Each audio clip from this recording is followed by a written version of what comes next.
calling Death Valley Video. The Hills Have Eyes? The original. Okay, let me have a look in the old computer.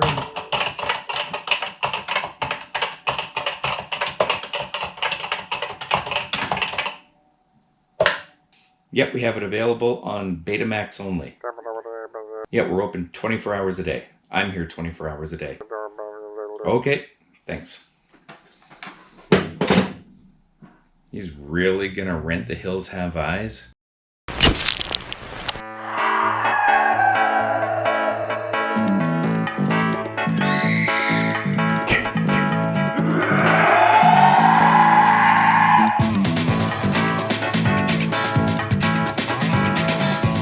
I've always loved those in the middle of nowhere kind of horror movies where everyone knows you're screwed. They all seem to have that cliche scene where the soon-to-be victims stop at some dusty old gas station, get out and start wandering around before being warned to stay on the main road as the final piece of advice as they're leaving. Can you imagine pulling up to a Chevron on Interstate 5 in rush hour while going through Portland or someplace, and having some yokel leaning through your driver's side window, and, as the hayseed travels from one corner of his mouth to the other, deliver a hushed counsel to just stay on the main road? That'd be freaky enough for me, never mind it happening at some tumbleweed in the middle of the Nevada desert. No shit, I'd be out of there. But no, the cliche family trucks on. One of the many reasons why I never really liked this movie. Don't get me wrong, it has a huge fan base, it's a cult classic, everyone ball polishes that dude that looks like the lead singer from Midnight Oil, and I certainly appreciate the story that Craven was trying to tell here. I just don't like it. I'm giving it a 45% horror cycle approval, and I'll tell you why.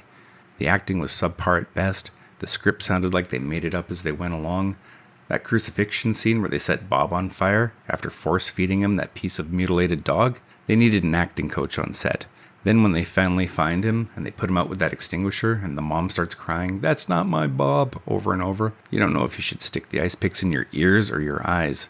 Dee Wallace does make a good job of sauntering around in her tight slacks, while her porn stash husband, whose dialogue sounded like it was edited in, was acting way too logical for someone whose baby was just abducted by cannibals.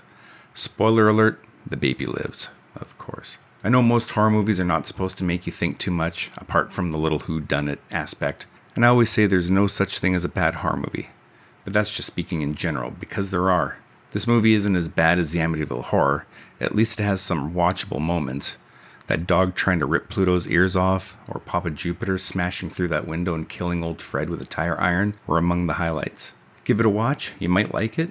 It's early Craven, and I suppose it does have a certain charm to it, but compared to a superior, rewatchable movie like Dawn of the Dead, which came out less than a year later, it pales so much in comparison that it's not even in the same league. Craven did go on to create the Nightmare on Elm Street franchise, and direct 4 Scream movies, so he did alright later on. And if you ever find yourself driving through the Nevada desert and happen to stop at some rundown gas station that looks like it's tottering on its last brick, save yourself. Pull away, keep driving, and for the love of God, stay on the main road!